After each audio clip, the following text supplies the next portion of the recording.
থাকে? আচ্ছা, যে বিষয়টি জানার জন্য সেটি হচ্ছে দুই একটি গণমাধ্যমে রিটার্নিং কর্মকর্তা, দুই একজন রিটার্নিং কর্মকর্তা, হাউস টিউটর, বিভিন্ন ভোট কেন্দ্রের দায়িত্বপ্রাপ্ত শিক্ষক এবং হচ্ছে যারা বিভিন্ন প্যানেলে ভোট করছেন তাদের অভিযোগের ভিত্তিতে গণমাধ্যমে প্রকাশিত হয়েছে দুর্ভাগ্যজনকভাবে যে ছাত্রদলের বিপি প্রার্থী আবিদ ভোট কেন্দ্রে প্রবেশ করে আচরণবিধি লঙ্ঘন করেছে। যেটি বলা হয়েছে এটি এক ধরনের ভুল তথ্য বলে আমরা মনে করি। আমরা আপনাদেরকে স্মরণ করে দিতে চাই, ঢাকা বিশ্ববিদ্যালয় কেন্দ্রীয় ছাত্র সংসদ 2025-এর যে আচরণবিধিটি তৈরি করা হয়েছে সেখানে 12 খতে বলা হয়েছে নির্বাচনী কর্মকর্তা কর্মচারী, প্রার্থী, পোলিং এজেন্ট, রিটার্নিং কর্মকর্তা, অফিসার কর্তৃক অনুমোদিত ব্যক্তি ব্যতীত অন্য কেউ ভোট কেন্দ্রে প্রবেশ করতে পারবে না।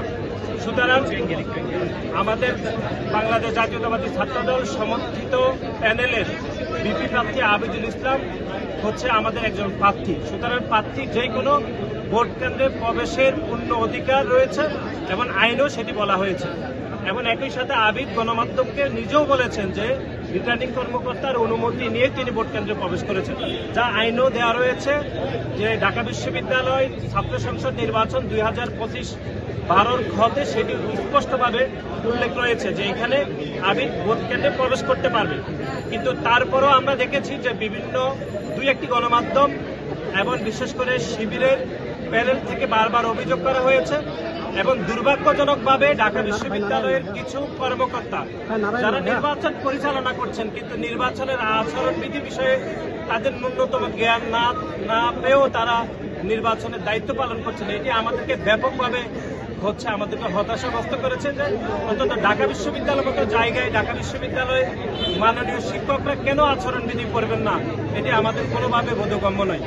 এবং দুই একজন শিক্ষক শিবিরের প্যানেলের যারা প্রার্থী, বিশেষ করে বিপি প্রার্থী এবং জিএস প্রার্থী, তারা যে ভাষায় কথা বলছেন ঢাকা বিশ্ববিদ্যালয়ের কয়েকজন সম্মানিত শিক্ষক ঠিক একই ভাষায় কথা বলছেন বলে আমাদের মনে হচ্ছে। এবং শিবিরের পক্ষ থেকে আজকে অভিযোগ করা হয়েছে যে বাংলাদেশ জাতীয়তাবাদী ছাত্রদল যে 100 মিটারের মধ্যে আমরা যে প্যানেল সিটগুলো বিতরণ করছি তারা এটি অভিযোগ করেছে। অথচ আপনারা দেখেন, আমরা এর আগেও দেখিয়েছি যে তারা গত কয়েকদিন ধরে গুপ্তভাবে ঢাকা বিশ্ববিদ্যালয়ের শিক্ষার্থীদের পকেটে, ঢাকা বিশ্ববিদ্যালয়ের শিক্ষার্থীদের হাতে তারা এই গোপন প্যানেলটি তারা কিন্তু দিচ্ছে। আমাদের পক্ষে থেকে তো কোনো অভিযোগ করা হয়নি, আমরা তাদের অভিযোগের বিপরীতে আমরা এটি দিয়েছি।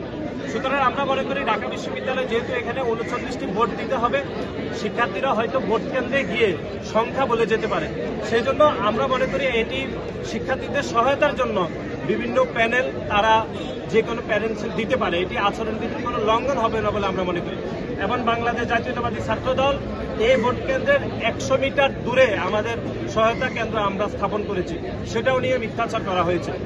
এবং আমরা আবারও বলছি যে কোনো প্রার্থী যে কোনো ভোট কেন্দ্রে প্রবেশ করতে পারবেন, যেটি আচরণবিধির 12 খ স্পষ্টভাবে লেখা রয়েছে। ঢাকা বিশ্ববিদ্যালয়ের মাননীয় শিক্ষকরা দুর্ভাগ্যজনকভাবে আচরণবিধি না পড়ে তারা ভোটের যাবতীয় বিষয় পরিচালনা করছে। এটি আমার মনে হচ্ছে যে অন্য যে কোনো বিশ্ববিদ্যালয়ের শিক্ষার্থীরা এটি লজ্জা পাবে যে ঢাকা বিশ্ববিদ্যালয়ের শিক্ষকরা কিভাবে এরকম আচরণবিধি না পড়ে যে ছাত্রদলের একজন প্রার্থীর বিরুদ্ধে এরকম অভিযোগ করে। এবং দুই একটি গণমাধ্যমও এরকম সংবাদ পরিবেশন করেছে।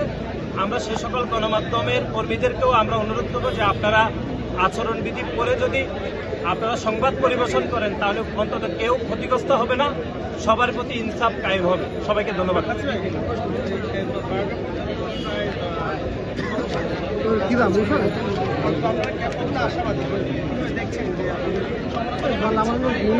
দেখুন, আমরা খুবই আশাবাদী, শিক্ষার্থীদের মধ্যে থেকে আমরা ইতিবাচক সাড়া পাচ্ছি। আপনাদের মাধ্যমে আবারও বলছি যে ঢাকা বিশ্ববিদ্যালয়ের শুধু আবাসিক শিক্ষার্থীরা নয়, বরং যারা দূর দূরান্তে অনাবাসিক শিক্ষার্থী তাদের প্রতিও আমাদের উদাত্ত আহ্বান যে আপনারা ভোট কেন্দ্রে আসুন। সকলের অংশগ্রহণের মাধ্যমে, সকলের অংশীদারিত্বের বলে আমরা মনে করি সব থেকে যোগ্য প্যানেল আসলে নির্বাচিত হবে। যদি কেউ হয়তো অলসতা করে না আসেন অথবা অনেকে মনে করছে দূর দূরান্ত থেকে আসতে কষ্ট হবে, তাহলে অযোগ্য এবং ভুল প্রার্থী নির্বাচন হওয়ার সুযোগ রয়েছে। সুতরাং সকলের অংশগ্রহণের মাধ্যমে সব থেকে যোগ্য প্রার্থী নির্বাচন হবে বলে আমরা মনে করি। ধন্যবাদ সবাইকে। বাংলাদেশ জাতীয়তাবাদী ছাত্রদল প্রথম থেকে এই ডাকসুর বিষয়ের প্রতিটি পদক্ষেপকে আমরা অত্যন্ত ইতিবাচক দিয়েছি। বিশ্ববিদ্যালয়ের সাথে আমাদের পারস্পরিক সৌহার্দ্যপূর্ণ সম্পর্কের ভিত্তিতে আমরা কাজ করছি। সুতরাং যে রেজাল্ট হোক বাংলাদেশ জাতীয়তাবাদী ছাত্রদল সেই রেজাল্ট অবশ্যই মেনে নেবে। আসসালামু আলাইকুম।